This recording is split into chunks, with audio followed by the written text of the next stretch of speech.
Galileo को एक तरह से देखा जाए तो रिलेटिविटी का एक तरह से नायक बोला जा सकता है। उसका वजह है कि गैलीलियो ही सबसे पहले जो है मैकेनिक्स को एक मैथमेटिकल आधार दिए थे, जिसमें उन्होंने मोशन को रिलेटिव कॉन्सेप्ट के रूप में उन्होंने कंसीडर करवाया था।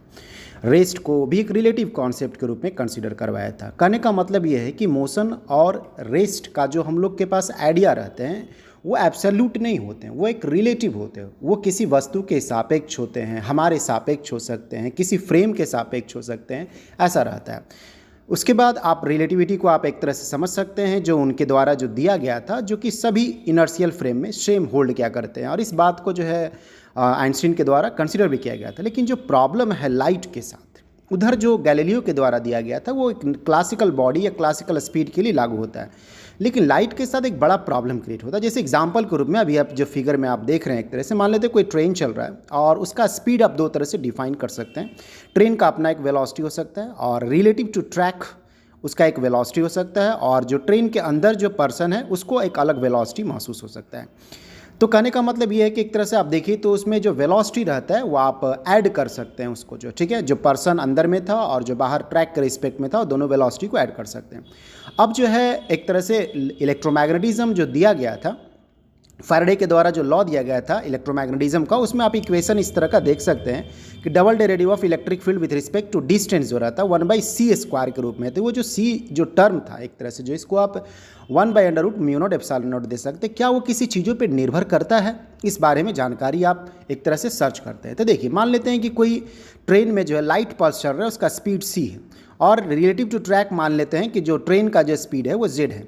तो क्या हम लोग लाइट को जो स्पीड देंगे, क्या c+z दे सकते हैं जैसा पहले हम लोग दे रहे थे? क्या उस तरह से लाइट के स्पीड में और जो बॉडी का स्पीड है, क्या उसको ऐड कर सकते हैं? यदि आप ऐसा करते हैं तो c से ग्रेटर देन हो जाएगा, जो कि आइंस्टीन के रिलेटिविटी के द्वारा जो है ये संभव नहीं है एक तरह से, जो है ठीक है। अब इसमें आप एक एग्जाम्पल के रूप में देख सकते हैं, जैसे मान लीजिए कोई दो बॉडी है ए और बी साथ में चल रहा था, तो उसके जो स्पीड होते हैं वो सब्ट्रैक्ट होते हैं। लेकिन क्या लाइट पल्स के साथ ऐसा सब्ट्रैक्शन हो सकता है क्या?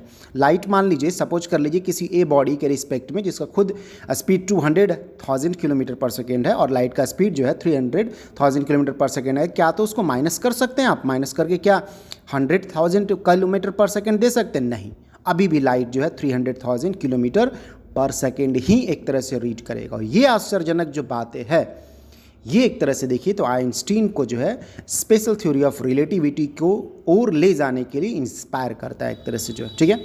आप लाइट का स्पीड किसी भी फ्रेम से किसी भी ऑब्जेक्ट के संदर्भ में यदि आप कैलकुलेट करते हैं, वो लाइट का स्पीड स्वतंत्र रहेगा। अब इस आधार पे एक बहुत फेमस जो एग्जाम्पल रहते हैं, टाइम डायलेशन का कॉन्सेप्ट जो है आता है। मान लेते हैं कोई दो बॉडी है जो कि 1 मीटर की दूरी पे है। मान लेते हैं कि लाइट जो है दूसरे बॉडी के पास गया और वहाँ से वापस चला है। मान लेते हैं कि फॉरवर्ड को टिक से बोलते हैं और रिटर्निंग को टॉक से, जैसे घड़ी कैसे चलता है, tick tock tick tock tick tock ऐसे करके। जो तो एक एग्जाम्पल के रूप में मान लीजिए लाइट पल्स जो है वहाँ से गया वहाँ पे और वहाँ से यहाँ पे आया एक तरह से, जो है।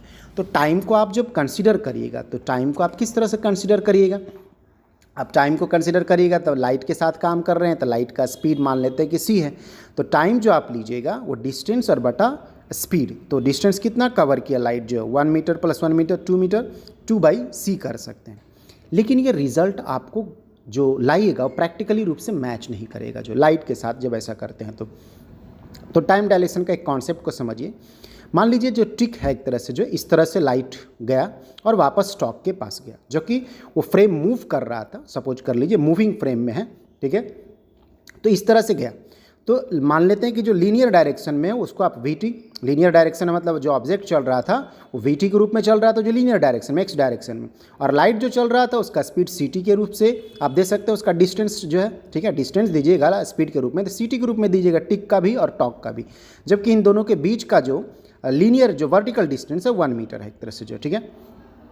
तो सही से देखिए तो आपको कैलकुलेशन करते समय इस पाइथागोरस थ्योरम का सिंपली इस्तेमाल करिए, जो कि आपको बोलता है कि sum of square of side is equal to, आपको क्या हो जाता है, वो square of the third side hypotenuse के स्क्वायर के बराबर हो जाता है।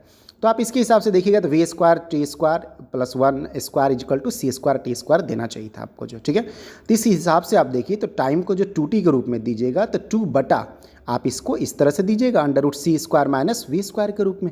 इसको आप थोड़ा सॉल्व करिए तो 2/c के रूप में लिख सकते हैं। c² को कॉमन ले लीजिए अंडर से, तो आपको √1 माइनस v²/c² हो जाएगा, और c जो है रूट से बाहर निकला तो c के रूप में चला जाएगा तो 2/c हो जाएगा। तो आप t0 को जो 2/c लिखे थे, अब देख सकते हैं कि ट्रांसफॉर्म हो गया 2/c डिवाइडेड बाई एक फैक्टर है √1 माइनस v²/c²। ये जो फैक्टर इसको गामा से हम लोग रिप्रेजेंट कर सकते हैं, ये 1/√1 माइनस v²/c² होते हैं, और ये रिलेटिविस्टिक करेक्शन फैक्टर एक तरह से कहे जा सकते हैं। यदि वेलोसिटी 0 रहता है ऑब्जेक्ट का, तब गामा जो है 1 होता है, जो रिलेटिविस्टिक फैक्टर जो है, करेक्शन फैक्टर जो है, ये 1 होता है। इसलिए आपको t=t0 देखता है, और हम लोग नॉर्मल दुनिया में इस चीज़ को नहीं देखते हैं। लेकिन जब v जो है ग्रेटर देन 0 होगा तो गामा का वैल्यू बढ़ने लगता है 1 से। अब बहुत ज़्यादा वैल्यू होगा तब आपको वैल्यू t का जो इफेक्टिव रूप से दिखेगा कि t जो है ग्रेटर है आपको t0 से। t0 आपका क्या है, जो आपका लो फ्रेम में है, या आप इनर्शियल फ्रेम में बोल सकते हैं, या रेस्ट फ्रेम में जो कैलकुलेशन किए हैं उसका टाइम पीरियड जो है, ठीक है। और t जो है मूविंग वाला फ्रेम का टाइम पीरियड रहा करता है। तो गामा बहुत ज़्यादा 1 से बड़ा तभी होगा जब आपका वेलोसिटी जो है v जो है फ्रेम का जो है, या relative velocity between the observer and जो इवेंट जो रहेंगे वो ग्रेटर देन 0 रहेगा। अब जितना ज़्यादा रहेगा उतना ही ज़्यादा आपको रिलेटिविस्टिक इफेक्ट टाइम के साथ मौजूद मिलेगा। नॉर्मल रूप से हम लोग को टाइम में रिलेटिविस्टिक इफेक्ट नहीं दिखता। उसका वजह है कि हम लोग जिस फ्रेम में उसका स्पीड जो है काफ़ी कम रहता है in comparison to the speed of light, ठीक है। अब सपोज कर लीजिए v को जो है आप बहुत हाई कर देते हैं, v टेंड्स टू c कर देते हैं, तो गामा टेंड्स टू इन्फिनिटी हो जाएगा, t टेंड्स टू इन्फिनिटी हो जाएगा, जैसा कि संभव नहीं है प्रैक्टिकली रूप से। तो ये बात जानकारी भी देता है कि कोई भी ऑब्जेक्ट जो है लाइट के स्पीड को अचीव नहीं कर सकता है, ठीक है। अब जो है हम लोग ऐसा नोटिस क्यों नहीं करते हैं प्रैक्टिकली रूप से जो है, तो उसका एक नॉर्मल वजह आप देख सकते हैं। मान लेते कोई पर्सन है, उसैन बोल्ट नाम का एक धावक है, मान लीजिए 10 मीटर पर सेकेंड के स्पीड से दौड़ रहा है, सपोज कर लीजिए। अब जो है इसके रिस्पेक्ट में जो है टाइम कितना कम मतलब हुआ है या कितना स्लो हुआ है, तो आप फार्मूला जो लगाते हैं t=t0/√1 माइनस v²/c²। तो इसमें देखिए v/c, तो v 10 मीटर पर सेकेंड और c को जो है आप 300 करके आप इसको दे देते हैं 1000 किलोमीटर पर सेकेंड के रूप में। तो आप इससे कैलकुलेशन जब करिएगा तो लगभग ये 1 के पास आता है। तो इसलिए हम लोग को t=t0 ही देखते हैं। आप देख सकते